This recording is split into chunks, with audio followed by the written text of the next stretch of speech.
الحمد للہ احکم الحاکمین واقسط المقسطین الذی ارسل رسولہ بالبینات وانزل معہم الکتاب والمیزان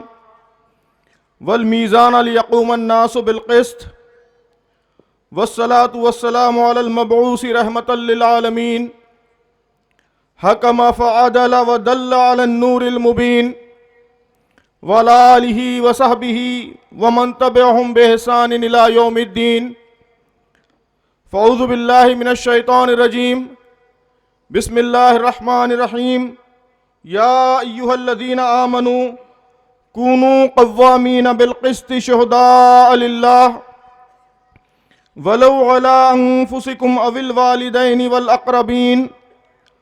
والأقربین ان یکن غنیا او فقیرا فاللہ اولا بہما فلا تتبعوا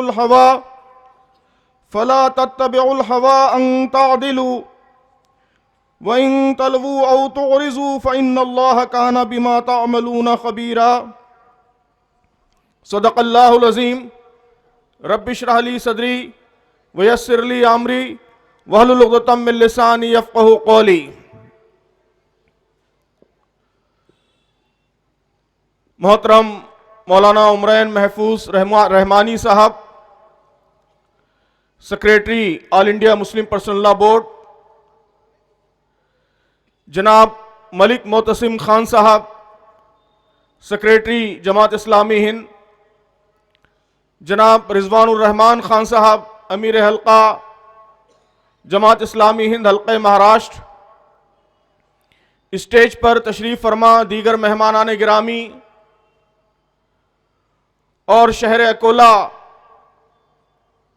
کے حوصلہ مند جواں عزم بزرگوں، نوجوان دوستوں، پیارے بچوں اور محترم ماؤں، بہنوں اور بیٹیوں، السلام علیکم ورحمۃ اللہ وبرکاتہ۔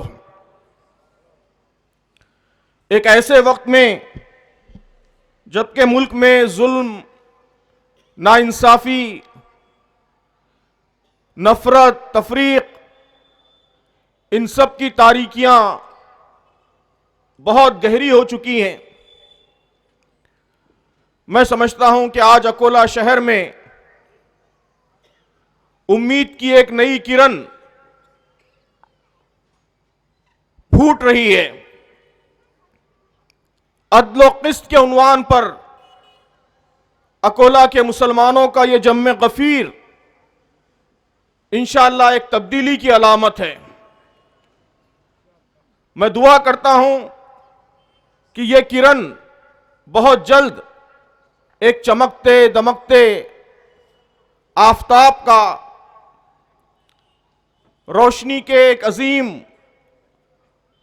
سرچشمے کا روپ اختیار کرے۔ یہ ملت اسلامیہ کی جانب سے یہ اعلان ہے، یہ ڈکلیریشن ہے کہ ہم ظلم کی طاقتوں کے آگے نہیں جھکیں گے، حالات کا مردانہ وار مقابلہ کریں گے، جھکیں گے نہیں، ڈریں گے نہیں، انصاف نہ صرف خود کے لیے حاصل کریں گے بلکہ انصاف کے لیے اٹھ کھڑے ہوں گے، عدل و قسط کے علمبردار بنیں گے کہ یہی ہمارا مقصد، یہی ہمارا منصب، یہی ہمارا مقام، یہی ہماری حیثیت ہے، اسی کا ہمارے قرآن نے ہم کو حکم دیا ہے۔ الحمدللہ ابھی اس مرکزی عنوان پر ہم نے 3 بڑی اہم فکر انگیز، حوصلہ افزا تقریریں ہم نے سماعت کی۔ جناب رضوان الرحمان خان صاحب، انہوں نے اس موضوع کا، آج کے مرکزی عنوان کا تعارف کرایا۔ جناب ملک معتصم خان صاحب نے ملک کے حالات پر تفصیل سے روشنی ڈالی، جو ناانصافیاں ہو رہی ہیں ان ناانصافیوں کی ایک مختصر جھلک دکھائی، اور ان حالات میں ظلم کے خلاف کیسے آواز بلند کرنی ہے کیسے خاموشی توڑنی ہے، جد و جہد کا، اسٹرگل کا راستہ اختیار کرنا ہے، اس حوالے سے بڑی قیمتی باتیں ارشاد فرمائیں۔ اور ابھی حضرت مولانا عمرین صاحب نے قرآن و حدیث کی روشنی میں بڑا بصیرت افروز خطاب فرمایا، اور خود ملت کے اندر، ہمارے گھروں میں، ہمارے بازاروں میں، محلوں کے اندر، پڑوسیوں کے درمیان کس قسم کے عدل کی ضرورت ہے، انصاف کے کیا تقاضے ہیں، اس حوالے سے ہماری رہنمائی فرمائی۔ تو ان تقریروں کا پیغام یہی ہے کہ عدل اور انصاف ایک طرف ہمیں اپنی صفوں کے اندر قائم کرنا ہے، اپنے معاشرے کو، اپنے سماج کو بھی عدل و انصاف کا نمونہ بنانا ہے۔ جو ناانصافیاں ہمارے ساتھ ہو رہی ہیں اس کا بھی مقابلہ کرنا ہے، ظلم کے خلاف آواز بھی بلند کرنی ہے۔ اور تیسرا پہلو یہ ہے کہ اس ملک کے تمام انسانوں کے لیے عدل و انصاف کے علمبردار بن کر ابھرنا ہے، سب کے ساتھ انصاف ہو، سب کو عدل ملے، ہر قسم کے ظلم کا خاتمہ ہو، یہ ہمارا مقصد بن جائے، یہ ہماری زندگیوں کا مطمع نظر بن جائے، اس کی کوشش کرنی ہے۔ تو یہ تینوں پہلو بڑے اہم ہیں۔ میں انشاءاللہ ان تینوں پہلوؤں پر میں بھی اپنی کچھ گزارشات آپ کی خدمت میں رکھنا چاہوں گا۔ لیکن محترم بزرگوں اور دوستو، اللہ تبارک و تعالیٰ نے ان آیات میں جو مقصد، جو مشن ہم کو دیا ہے، وہ ایک بہت ہی اعلیٰ و عرفہ مشن ہے، انبیائی مشن ہے۔ یہی مشن اللہ تعالیٰ نے جلیل القدر انبیاء کو، رسولوں کو دیا تھا، اور امت مسلمہ کو بھی یہی مشن دیا ہے۔ یہ اس مشن کے علمبردار کمزور لوگ نہیں ہو سکتے، بزدل لوگ نہیں ہو سکتے، سست رو لوگ، کاہل لوگ، وہ اس عظیم انبیائی مشن کے علمبردار نہیں ہو سکتے۔ اس مشن کی علمبرداری کرنا ہے، اس کو لے کر اٹھنا ہے، تو کچھ صفات، کچھ بہت ہی بنیادی صفات ہمیں اپنے اندر پیدا کرنی ہے۔ سب سے پہلی صفت محترم بزرگوں اور دوستو، وہ امید کی صفت ہے، یقین کی صفت ہے۔ آزمائشیں، مشکلات، ان سے ہمیں نہ گھبرانا ہے، نہ پریشان ہونا ہے، نہ مایوس ہونا ہے۔ ہمیں اپنی تاریخ پر نظر ڈالنی ہے کہ اس امت نے ہمیشہ آزمائشوں سے، چیلنجز سے، مشکلات سے قوت حاصل کی ہے۔ بزرگوں اور دوستوں، ماں اور بہنوں،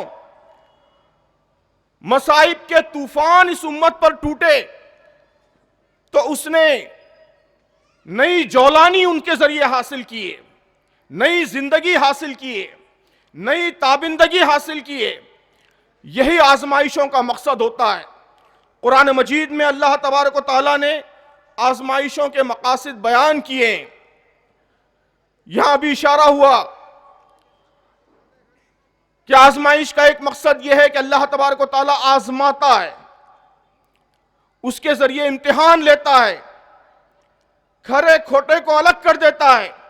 آزمائش یہ چھلنی ہے، فلٹر ہے، اس کے ذریعے منافقین، بزدل لوگ، کمزور ایمان والے لوگ، وہ فلٹر آؤٹ کر دیے جاتے ہیں، چھانٹ دیے جاتے ہیں۔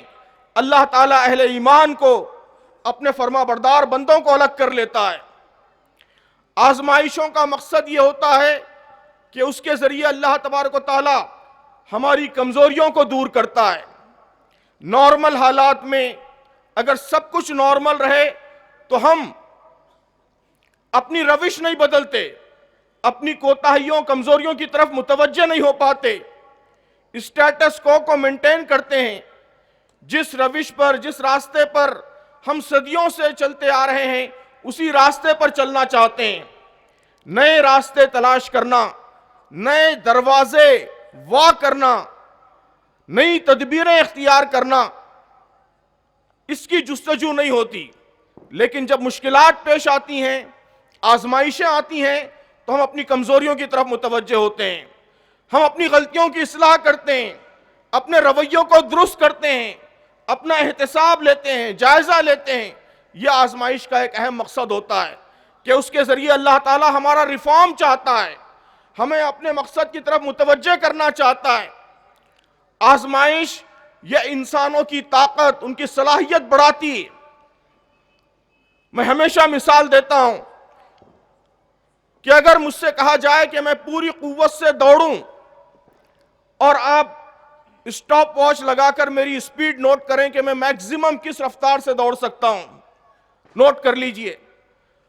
اب سوشل سائیکالوجی کے ماہرین کہتے ہیں کہ اگر میں اچانک کسی آزمائش کا شکار ہو جاؤں، جنگل میں چلتے چلتے پلٹ کر دیکھوں تو پیچھے شیر کو منہ پھاڑے دیکھوں، تو اس وقت اپنی جان بچانے کے لیے میں جو دوڑ لگاؤں گا تو ماہرین کہتے ہیں کہ میری میکزیمم نارمل سپیڈ کے مقابلے میں کم از کم 2 گنی رفتار ہوگی۔ تو مشکلات صلاحیتوں کو بڑھاتی ہیں، طاقت میں اضافہ کرتی ہے، اسٹرینگتھ بڑھاتی ہے۔ اللہ تعالیٰ اس امت پر اس لیے بھی آزمائشیں لاتا ہے کہ وہ آپ کو اور طاقتور بنانا چاہتا ہے، اور مضبوط بنانا چاہتا ہے، آپ کی صلاحیتیں بڑھانا چاہتا ہے، آپ کے عزم حوصلے کو بڑھانا چاہتا ہے۔ اور آزمائشیں اس لیے بھی آتی ہیں کہ اللہ تبارک و تعالیٰ اس کے ذریعے اپنی تدبیریں مکمل کرتا ہے۔ یہاں بھی میں ہمیشہ مثال دیتا ہوں کہ ایک چھوٹے بچے کو اس کی ماں ڈاکٹر کے پاس لے کر جاتی ہے اور ڈاکٹر انجیکشن لگاتا ہے، تو آپ سب نے اس کو محسوس کیا ہوگا، تجربہ کیا ہوگا کہ اس چھوٹے معصوم بچے کو لگتا ہے کہ اس زمین پر سب سے ظالم آدمی اگر کوئی ہو سکتا ہے تو یہ ڈاکٹر ہے۔ اسے سمجھ میں نہیں آتا کہ اس کی مہربان ماں اس نے ظالم کے حوالے کیوں کر دیا ہے مجھے۔ تو بچہ نادان ہے، لیکن ماں سمجھدار ہے، ڈاکٹر سمجھدار ہے، وہ سمجھتے ہیں کہ یہ جو انجیکشن ہے یہ اس کے لیے ظلم نہیں ہے، اس کے لیے تکلیف نہیں ہے، بلکہ اس کے لیے راحت کا سامان ہے، اس کے مرض کا علاج ہے، اس کی زندگی کی ضمانت ہے۔ تو محترم بزرگوں اور دوستو، ہم نادان ہیں، ہم بظاہر مشکل سمجھتے ہیں، آزمائش سمجھتے ہیں، مصیبت سمجھتے ہیں، لیکن اللہ تعالیٰ جانتا ہے کہ اس نے یہ مصیبت کیوں لائی ہے اور اس کے ذریعے وہ کیا سامان کرنا چاہتا ہے۔ ان ربی لطیف لما یشاء انہ هو العلیم الحکیم، کہ بے شک میرا رب غیر محسوس تدبیروں سے اپنی مشیت پوری کرتا ہے، وہ بہت جاننے والا، حکمت والا ہے۔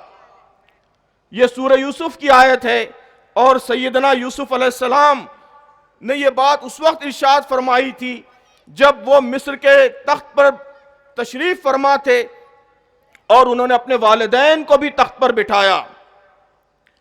تو آپ دیکھیے کہ اللہ تبارک و تعالیٰ نے سیدنا یوسف علیہ السلام کے لیے کنعان کے ایک اندھے کنویں کو، ایک اندھا کنواں لقدق صحرا میں، جہاں کسی مسافر کا بھی آنا جانا بہت کم ہوا کرتا تھا، ایک ٹین ایجر، ایک کم عمر بچے کو اس کنویں میں ڈھکیل کر چلے گئے اس کے بھائی۔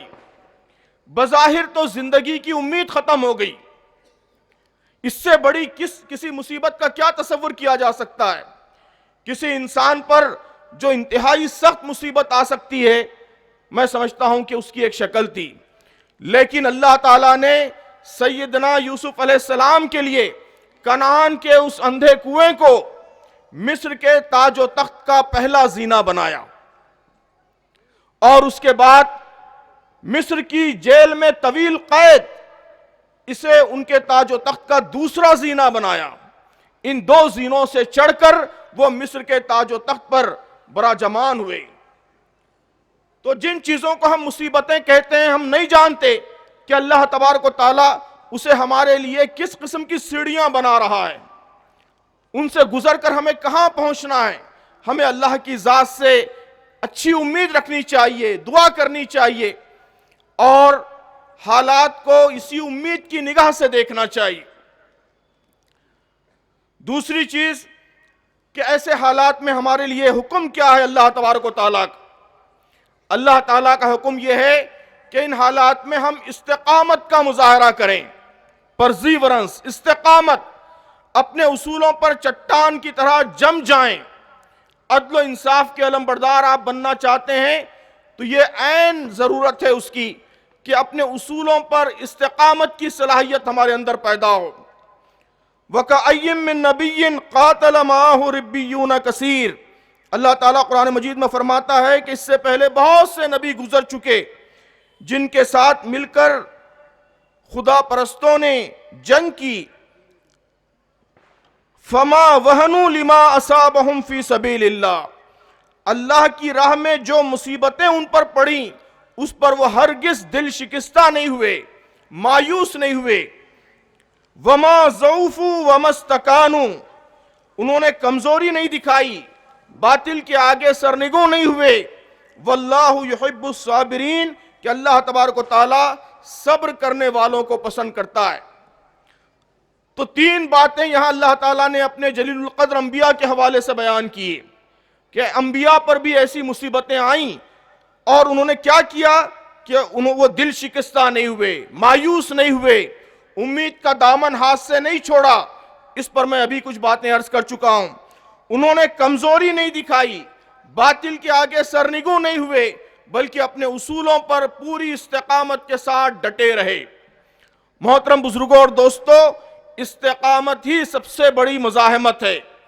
پرزیورنس is the most powerful form of resistance, کہ اگر ہم اپنے اصولوں پر پوری استقامت کے ساتھ ڈٹے رہیں گے، قائم رہیں گے، تو یہ خود باطل کا سب سے طاقتور جواب ہوگا۔ اسی سے آپ آگے بڑھیں گے، اسی سے یہ مشکلات آپ کے لیے مواقع میں، اپورچونٹیز میں تبدیل ہوں گی۔ ہم اپنے ایمان پر پوری استقامت کے ساتھ قائم رہیں گے، ہم اپنی عبادات پر پوری استقامت کے ساتھ قائم رہیں گے، ہم اپنے شاعر پر پوری استقامت کے ساتھ قائم رہیں گے، ہماری بیٹیاں حجاب پر پوری استقامت کے ساتھ قائم رہیں گی، ہم اسلامی شریعت پر، پرسنل لا پر، اپنے آئلی قوانین پر پوری استقامت کے ساتھ قائم رہیں گے۔ بزرگوں اور دوستو، یہی سب سے اہم، سب سے طاقتور مزاحمت ہے۔ اور آج کے خطاب عام کا جو مرکزی موضوع ہے عدل و قسط، یہ بھی ہمارا ایک اہم اصول ہے، بنیادی اصول ہے۔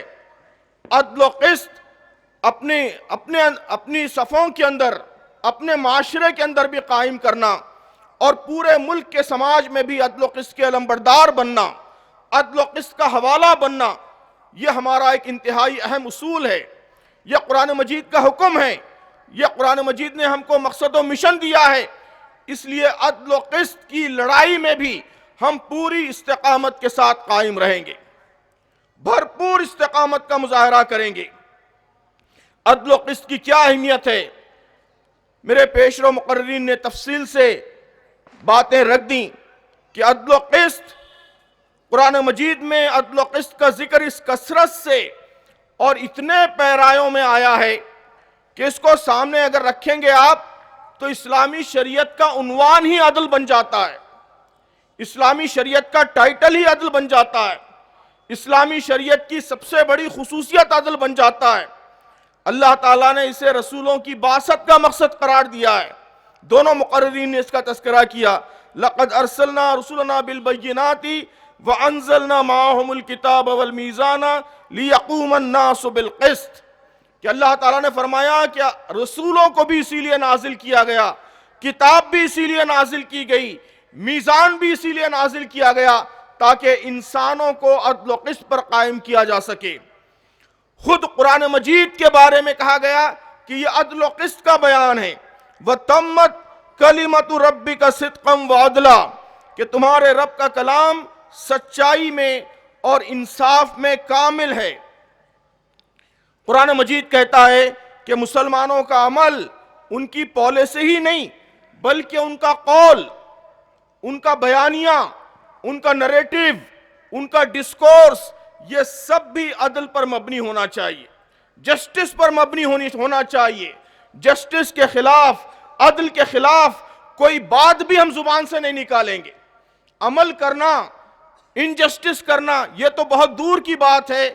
عدل اور جسٹس کے خلاف کوئی بات بھی ہم اپنی زبان سے نہیں نکالیں گے۔ وَإِذَا قُلْتُمْ فَعْدِلُوا وَلَوْ كَانَ ذَا قُرْبَىٰ، کہ جب بھی تم بولو عدل کی بات بولو، انصاف کی بات بولو، خواہ کوئی تمہارا قرابت دار، تمہارا رشتہ دار ہی کیوں نہ ہو۔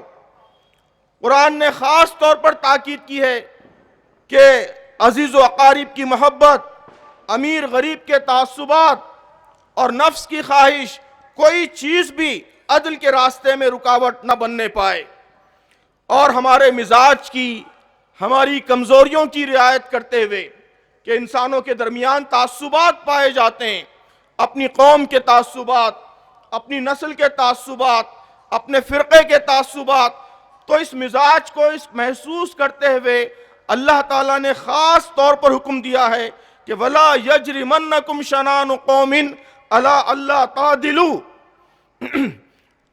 اعْدِلُوا هُوَ أَقْرَبُ لِلتَّقْوَىٰ، کہ کسی قوم کی دشمنی بھی تم کو عدل سے پھیرنے نہ پائے، عدل کرو کہ یہ تقویٰ سے قریب تر چیز ہے۔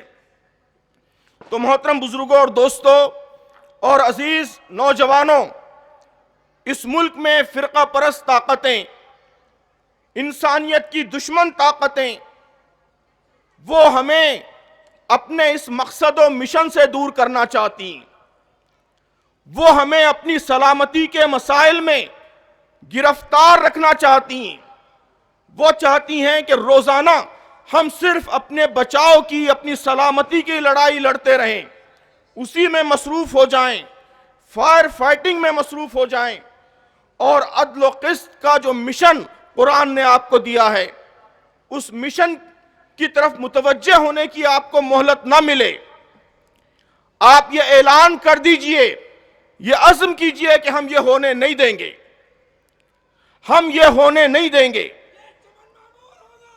ہم ہرگز وہ ہم کو اپنے خول میں بند کر دینا چاہتے ہیں، ہم ہرگز اپنے خول میں بند نہیں ہوں گے۔ ہم خیر امت ہیں، ہم اخرجت للناس ہیں، سارے انسانوں کے لیے نکالے گئے ہیں۔ ہم کبھی اتنے خود غرض، اتنے سیلفش نہیں ہو سکتے کہ صرف اپنے بارے میں سوچیں، صرف اپنے مسائل ہماری توجہات کا مرکز بن جائیں۔ ایسا نہ ماضی میں ہم نے کیا ہے، اور نہ آج کریں گے، اور نہ آئندہ کبھی کریں گے۔ ہم اس ملک کو تباہی کے راستے پر جانے نہیں دیں گے۔ ہم رحمان و رحیم پروردگار کے بندے ہیں، دین رحمت کے ماننے والے ہیں، رحمت للعالمین صلی اللہ علیہ وسلم کے امتی ہیں۔ اس ملک کے لیے ہم رحمت تھے، رحمت ہیں، اور رحمت رہیں گے۔ ہم قربانیوں کا نذرانہ دے کر اس ملک کو، یہاں کے انسانوں کو بچائیں گے۔ ہم ہدایت کی روشنی سے انہیں منور کریں گے۔ یہاں کا ہر مسئلہ ہمارے دم سے حل ہوگا۔ نا برابری کا مسئلہ حل کریں گے،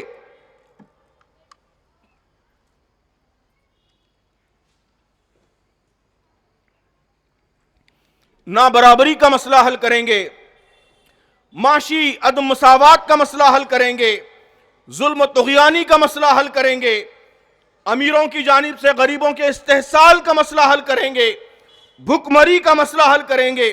ہم اس ملک کے لیے اثاثہ بن کر، ایسڈ بن کر، سلوشن بن کر ابھریں گے۔ تو محترم بزرگوں، دوستوں، محترم ماؤں، بہنوں، بیٹیوں، آزمائشوں کی یہ بھٹی اسی لیے دہکائی گئی ہے کہ ہم کندن بن کر نکلیں اور اپنا یہ عظیم الشان مقصد، یہ عظیم الشان مشن ہم حاصل کریں۔ یہ کام کیسے ہوگا؟ یہ کام کیسے ہوگا؟ محترم بزرگوں، دوستوں، اس کے حوالے سے میں 2-3 باتیں عرض کرنا چاہتا ہوں۔ اس کام کو کرنے کے لیے سب سے پہلی ضرورت یہ ہے کہ ہم اس ملک کے سماج سے، برادران وطن سے، اپنے ہندو بھائیوں سے، سکھ بھائیوں سے، عیسائی بھائیوں سے سب سے رابطے قائم کریں، آؤٹ ریچ بڑھائیں، ڈائیلاگ کی فضا عام کریں، لوگوں سے بات کریں۔ میں ہمیشہ کہتا ہوں کہ آج ہندوستان کے مسلمانوں کو سب سے زیادہ جس مہم کی ضرورت ہے وہ دل اور دماغ فتح کرنے کی مہم ہے۔ ہم دلوں اور دماغوں کو فتح کرنے کی مہم پر نکل جائیں گے، ہمارے نوجوان نکلیں گے، ہمارے بوڑھے نکلیں گے، ہماری خواتین نکلیں گی، ہمارے بچے نکلیں گے، دلوں اور دماغوں کو جیتنے کی مہم۔ دماغ جیتے جاتے ہیں، دماغوں کی فتح ہوتی ہے صحیح بات کمیونیکیٹ کرنے کے ذریعے۔ یہاں غلط باتیں پھیلائی جا رہی ہیں، نفرت پھیلائی جا رہی ہے، اسلام کے بارے میں غلط باتیں پھیلائی جا رہی ہیں، آپ کے بارے میں غلط باتیں پھیلائی جا رہی ہیں۔ اس کا سلوشن یہی ہے کہ آپ سچائی کو عام کریں، آپ صحیح بات پھیلائیں۔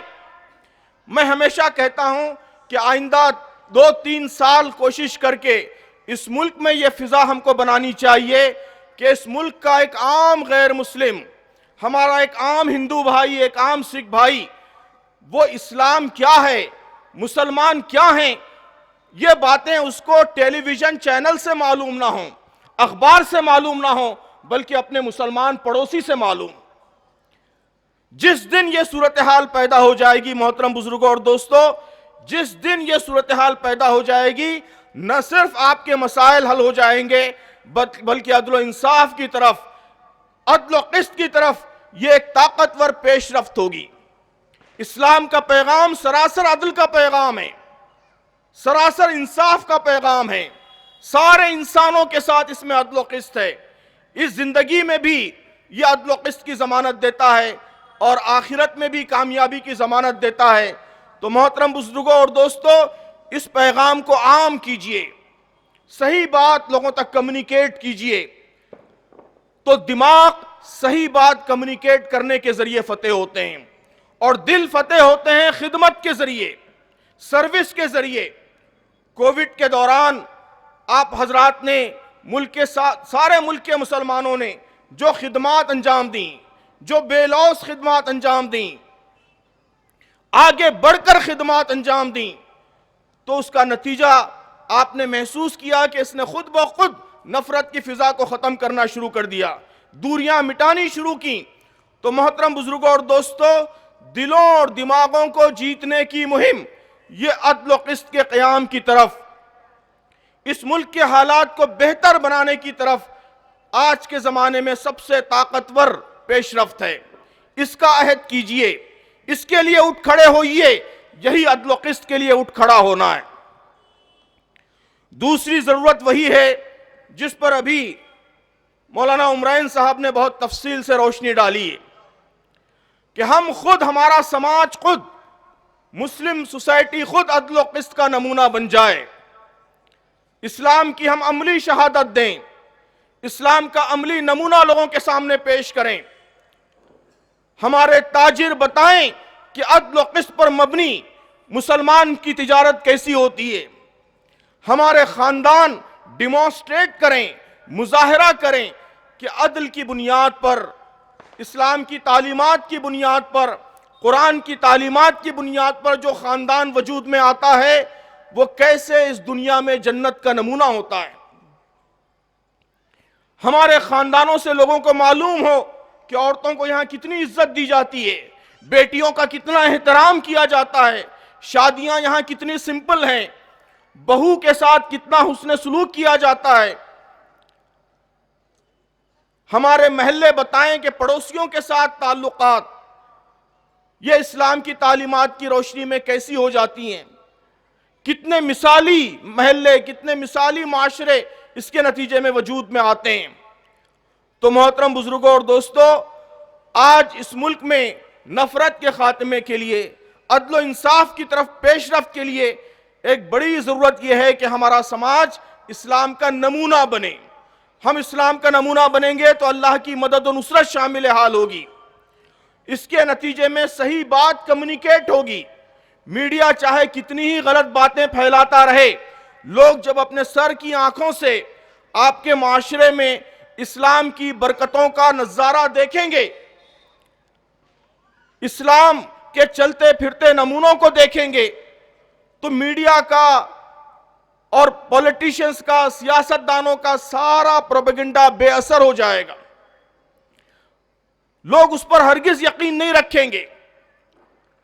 تو ہم اپنے معاشرے کو مثالی معاشرہ بنائیں، آئیڈیل سوسائٹی بنائیں۔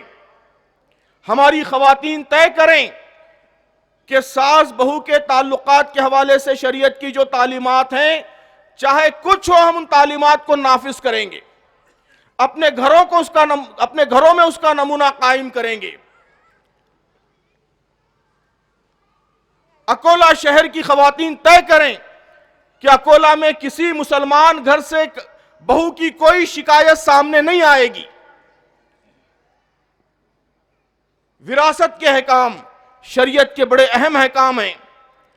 اگر سارے مسلمان، یہ جمع غفیر اکولا شہر کے مسلمانوں کا بڑا مجموعہ یہاں جمع ہے، اگر ہم سب طے کر لیں کہ وراثت کے شرعی احکام پر عمل کیا جائے گا، اگر ہم نے اپنی بہنوں کو حصہ نہیں دیا ہے، ہم دیں گے آج ہی ہم طے کرتے ہیں کہ بہنوں کو حصہ دیں گے، بیٹیوں کو حصہ دیں گے، خواتین کا حصہ دیں گے، شریعت کے مطابق، دین کے مطابق ہماری وراثت کی تقسیم ہوگی۔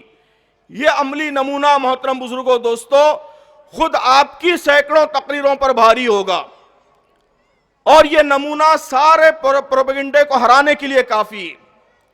میڈیا کا پروپیگنڈا، اخبارات کا پروپیگنڈا، سیاستدانوں کی زہریلی تقریریں، آپ کا عملی نمونہ، آپ کا پریکٹیکل ماڈل ان سب کو بے اثر کر دے گا۔ تو اپنی سوسائٹی کو مثالی سوسائٹی بنانے کی طرف پیش رفت کرنا، یہ ایک بڑی اہم ضرورت ہے۔ اور تیسری ضرورت محترم بزرگوں اور دوستو، وہ یہ ہے کہ ہم طاقتور بنیں، ہم اپنے آپ کو اونچا اٹھائیں،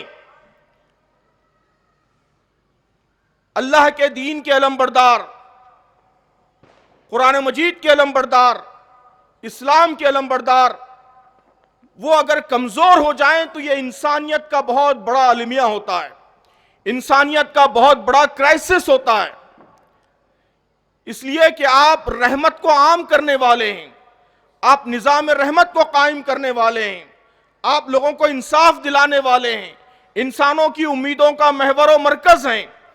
تو ہماری کمزوری یہ صرف ہم کو کمزوری کا شکار نہیں کرتی، بلکہ ساری انسانیت کے لیے المیہ کا کرائسس کا ذریعہ بنتی۔ مولانا علی میاں ندوی رحمت اللہ علیہ کی بڑی مشہور کتاب ہے انسانی دنیا پر مسلمانوں کے عروج و زوال کا اثر۔ انہوں نے ثابت کیا ہے کہ مسلمانوں کا زوال، مسلمانوں کی کمزوری، ان کی پسماندگی، ان کا پیچھے رہ جانا، اس نے ساری دنیا کے لیے کرائسس پیدا کیا ہے، ساری دنیا کا یہ المیہ ہے، ساری انسانیت کے لیے یہ کرائسس کی المیہ کی بات ہے۔ تو محترم بزرگوں دوستو، ہندوستان کے مسائل کا ایک بڑا سبب اہل اسلام کا کمزور ہو جانا ہے، تعلیم میں ہمارا پیچھے رہ جانا، معیشت میں ہمارا پیچھے رہ جانا، تجارت میں ہمارا پیچھے رہ جانا۔ ظاہر ہے کہ اسی کے نتیجے میں ہمارے اندر کمزوری آتی ہے، کمزوری ہم کو ولنریبل بنا دیتی ہے،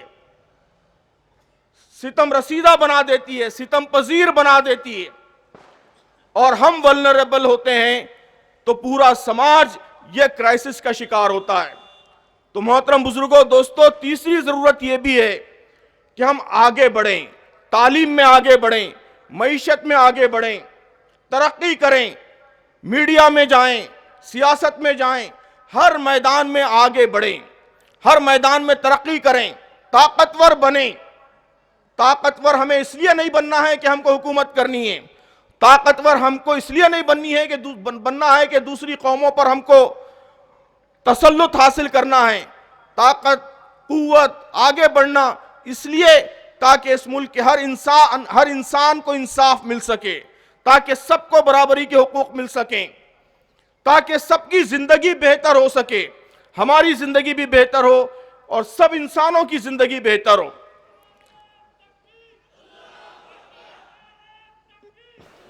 ہم دینے والے بنیں، کنٹریبیوٹ کرنے والے بنیں، ایسٹ بنیں، لوگ ہمیں لائبلٹی نہ سمجھیں بلکہ ایسیڈ بنیں. ہمارے کنٹریبیوشنز، ہماری خدمات، ہماری دین، اس کے ذریعے ہمارا امتیاز لوگوں کے سامنے آئے. یہ آئے گا تو پھر آپ کا پیغام بھی پوری قوت کے ساتھ لوگوں کے سامنے آئے گا. عدل و قسط کا قرآنی میسیج بھی لوگوں کے سامنے آئے گا. تو محترم بزرگوں اور دوستو، ان خطوط پر ہمیں جد و جہد کرنا ہے. یہ لمبی جد و جہد ہے. صبر کے ساتھ اس لمبی جد و جہد کے لیے تیار ہونا ہے. قرآن مجید میں کامیابی کی ضمانت جن صفات کے حوالے سے دی گئی ہے، جن صفات کو کامیابی کے لیے ضروری قرار دیا گیا ہے، اس میں اہم صفت صبر کی صفت ہے. وَأَوْرَثْنَا الْقَوْمَ الَّذِينَ كَانُوا يُسْتَضْعَفُونَ مَشَارِقَ الْأَرْضِ وَمَغَارِبَهَا الَّتِي بَارَكْنَا فِيهَا وَتَمَّتْ كَلِمَةُ رَبِّكَ الْحُسْنَى عَلَى بَنِي إِسْرَائِيلَ بِمَا صَبَرُوا. اور ہم نے ان لوگوں کو جو کمزور تھے، ضعیف تھے، دبے کچلے تھے، بیکورڈ اور پسماندہ تھے، ان کو زمین کا وارث بنا دیا، مشرق و مغرب کا وارث بنا دیا، برکت عطا کی. اور اس طرح اللہ تبارک و تعالیٰ نے بنی اسرائیل سے اپنا وعدہ پورا کیا. بما صبروا، کیونکہ انہوں نے صبر کیا. صبر کا مطلب ہے اپنے اصولوں پر استقامت، اپنے اصولوں پر ڈٹے رہنا، لمبی جد و جہد استقلال کے ساتھ کرنا. فوری نتائج، فوری رزلٹ، اور رزلٹ نہ آئیں تو مایوس ہو کر بیٹھ جائیں، یہ نہیں، بلکہ جو مقام قرآن دیتا ہے، جو مشن قرآن دیتا ہے، جو خواب قرآن دکھاتا ہے، جو آرزو، جو تمنا قرآن پیدا کرتا ہے، اس کو سینوں میں سجا کر لمبی جد و جہد، لانگ ٹرم سٹرگل، اس کے لیے تیار رہنا، یہ صبر ہے. تو محترم بزرگوں اور دوستو، ہمیں ان خطوط پر لمبی جد و جہد کرنی ہے. آخری بات میں یہ عرض کروں گا کہ جب بھی اس طرح کی باتیں آتی ہیں ملت کا،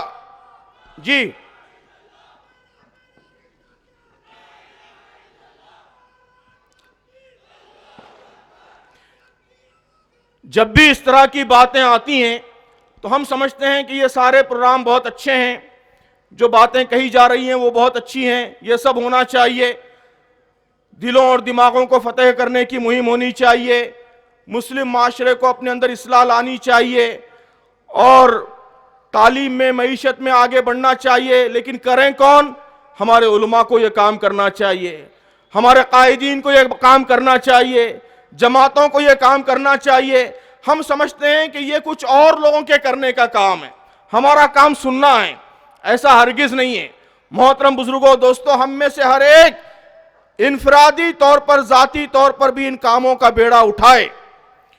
آج ہم سب یہ طے کر کے اٹھیں یہاں سے کہ ہم میں سے ہر ایک 2 لوگوں تک، 4 لوگوں تک، 5 لوگوں تک اسلام کی بنیادی باتیں پہنچائے گا.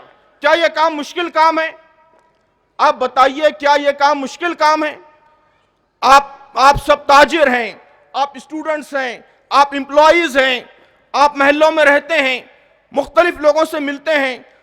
تو ہمارے برادران وطن میں سے 3 لوگ، 4 لوگ ان تک پہنچنا، ان سے دوستی کرنا، ان کی غلط فہمیوں کو دور کرنا، صحیح بات ان کو بتانا، کیا یہ مشکل کام ہے؟ ہم سب طے کر کے اٹھیں کہ ہم یہ کام کریں گے، کل سے شروع کریں گے، تبدیلی شروع ہو جائے گی. ہم اپنے گھر میں اسلامی شریعت نافذ کریں گے. وراثت، ہم اپنے گھر میں وراثت کے قوانین نافذ کریں گے. ہمارے گھر میں بہو کے ساتھ اگر ناانصافی ہوتی ہے، کل سے ہم نہیں ہونے دیں گے. ہمارے گھر میں شادیاں ہو رہی ہیں، آئندہ 1 مہینے میں، 2 مہینے میں ہم اس کو سادہ بنائیں گے، سمپل شریعت کی تعلیم کے مطابق بنائیں گے. یہ کام ہم میں سے ہر ایک کر سکتا ہے. یہ علماء کے، دانشوروں کے، قائدین کے، جماعتوں کے، تنظیموں کے کرنے کے کام نہیں ہے، میرے، آپ کے، ہر ایک کے کرنے کے کام ہے. ہم طے کریں کہ یہ کریں گے. تعلیم میں ہم اپنے 3 بچوں کو پڑھا رہے ہیں، ہم گیریج میں کام کرنے والے ایک بچے کو اٹھائیں گے، وہ ہمارا 4تھا بیٹا ہوگا، اس کی تعلیم کا خرچ ہم برداشت کریں گے. کیا یہ مشکل ہے؟ آپ آلریڈی 3 بچوں کو تعلیم دلا رہے ہیں اپنے. ملت کے چوتھے بچے کو تعلیم دلانا آپ کے لیے کچھ بھی مشکل نہیں ہے۔ یہاں بیٹھے ہوئے لوگوں میں سے اگر صرف 10% لوگ بھی اس کام کا عزم کر لیں، اکولہ شہر میں خاموش انقلاب شروع ہو جائے گا، تبدیلی کی ایک طاقتور لہر شروع ہو جائے گی۔